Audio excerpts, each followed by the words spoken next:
No, there ain't no stopping us. Fly without a boarding pass. Couldn't catch me, I be moving fast. Call me a shooting star. Let 'em know who you are. Flying up in a bar. Wish on a star. Time to show 'em who's in charge. Call me a shooting star.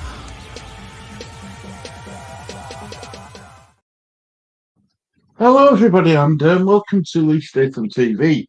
I just wanted to do a quick video regarding tomorrow's game between Coventry and Tottenham. Now, as you know, I watch a fair few Tottenham YouTube channels and stuff, so a lot of my information is coming from them. But I couldn't believe what I've been hearing. Now, Big Ange, right? I fear for Big Ange's career at Tottenham. I really do. Now, I'm just going to share screen with you, right? Let me just show you why I'm a bit fearful. Let me share screen, guys. So this is the Premier League table now. You all know what it is, right? You all know where you are in the table. But do you know what's the most worrying thing for me? I think this is the first time I have ever had to scroll so far down the Premier League table where I can't even see where it says played, won, drew, scored for, and scored against. I can't see. I've always been able to see that column up there. You know, they played, won, drew, lost, for, against, goals, points. But I've tried everything, right? And that's the lowest I can get from Tottenham on my screen. That is the highest I can get them, and I can't see it. I can't even see the top two in the table. That's how far down you've dropped. Now, I said this, and I strongly believe this. I don't think you fully recovered from that Leicester City game. You know, you were winning, you were cruising. You should have gone 2-0 up, but Leicester got that equaliser, and I don't think you've recovered, guys. Now, if you look at so let's just have a look at the players who you've brought in, right? You've brought in Dominic Solanke. Now, Dominic Solanke against Arsenal, the main thing I got from him was he held the ball up every now and again. I didn't see him as a main threat for you. Now, you spent £64 million on him, just like you did with Richarlison. Archie Gray, he spent for 40. According to this is from Tottenham's site, right? You bought him in for 41 million, but if you take away the 11.8 million rights into 15 million, whatever it is for Joe Rodon, so in theory you spent about 26 million on him, on Archie Gray. Odibert, 29.3 million pound. Lucas Birdwell, brought me from Dick Jordan, 10 million euros, right? So in total, you spent 144.9 million pound this summer transfer window.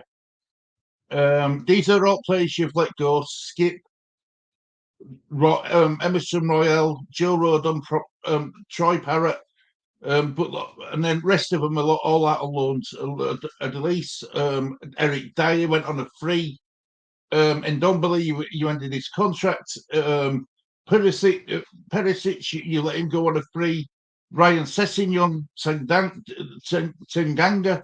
I'm assuming that these are your young kids. George Abbott, Baldon, Craig, Alfie Devine, Jamie Donnelly, Ryan Gill, Pierre-Emerick Højbjerg, you've let him go on loan. So if you look at this, right, these are all players so far this summer you've sold £54.3 million worth. And you spent 144, so you're £90 million down, right, on net spend. But don't forget you saved, is it £45 million on player wages? So in theory, you've only spent what, 45, 50 million pound. But the problem is, it's all right saying about this next spend, but Big Ange has been backed. I mean, since he come in at the start of last season, he spent anywhere between, if you, depending on what report you read, between 370 million and 400 million pound. Now, for a manager to spend that, and then you had a brilliant start to the season last season, going 10 unbeaten, to now where you're right down in 13th position. You've played four, picked up 4 points, so it's averaging 1 point a game. Now, I think Ange is in a little bit of trouble here, guys. I really do. And if you look where Coventry are in Championship, right? Coventry currently sit 14th, around the same place as you do in their respective division, right? Um, so they're not exactly high flying, but this is a cup match, and we all saw what. I'm going to stop sharing the screen. We all saw what how good of a cup run Coventry had last season in this cup. They almost took Manchester United. They almost knocked Manchester United out if it weren't for the toenail being offside. Now, Ange needs to make the changes. He needs to bring in Bergwell, Archie Gray.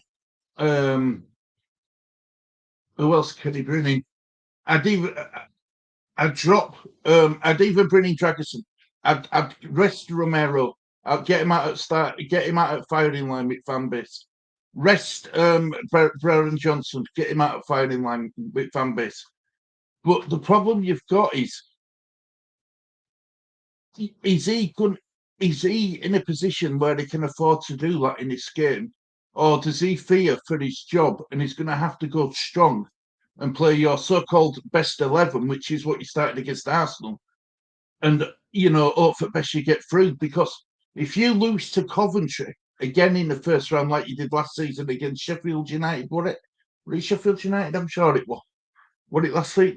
What it Sheffield? Sheffield. It was Sheffield. Someone you lost against the championship side, right? If you go out in this round of the Carabao Cup, do you know? What I should have done. I'm going to check. So if you have a look at your next fixtures after the Coventry game, you've got you've got Brentford coming to town on Saturday 21st. Then you've got Quarterberg in the Europa League the following Thursday. Then you play on a Sunday against Manchester United. Then out of them next 3 games after the Coventry game, if you don't get a win, I think the only team you can look realistically at beating is Quarterberg. I really do. Quarterberg. I think Man United are going to give you a game away at their ground. Brentford will want to get one over the London rivals. The problem with Ange is he hasn't won against a team in top 10 since last December. Now, that is a lot. It's coming up to nearly 10 months, without winning the game. Now, this is why I think he's under pressure. And this is why I don't think he's going to make the changes what's needed to be made, because he's going to want to all but guarantee you getting through that round. He knows if he goes out of another cup, the Tottenham fan base will blow up because it's already turning. Even the diehard Big Ange fans are thinking, he's not changing his tactics, he's not changing his formation, not changing his style of play. He's too stubborn, he's too one-dimensional, and it's going to end up costing him his job. And this is why I don't know if he's going to make the changes what's needed, because I do think you need to make the changes. I really do. But whether he's going to do it or not, well, team news is going to be interesting tomorrow night before that game. That is for sure. And I'd be interested to get your thoughts on what you think as well, guys. Are you? Is it? And if people are Ange out, is it going to make a blind bit of difference to you? Is it going to make a difference to who you have in, as long as Levy's still in charge at club? How much of this do you put on Levy for buying the players? How much do you put on this for believing when Big Ange says, these are the players I wanted, these players are on me? Now, that'll be interesting as well, guys. So let us know what you think in comments.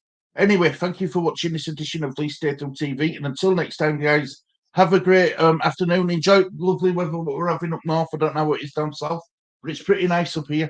So enjoy the rest of your day, and I will speak to you all soon. Take care. Bye bye.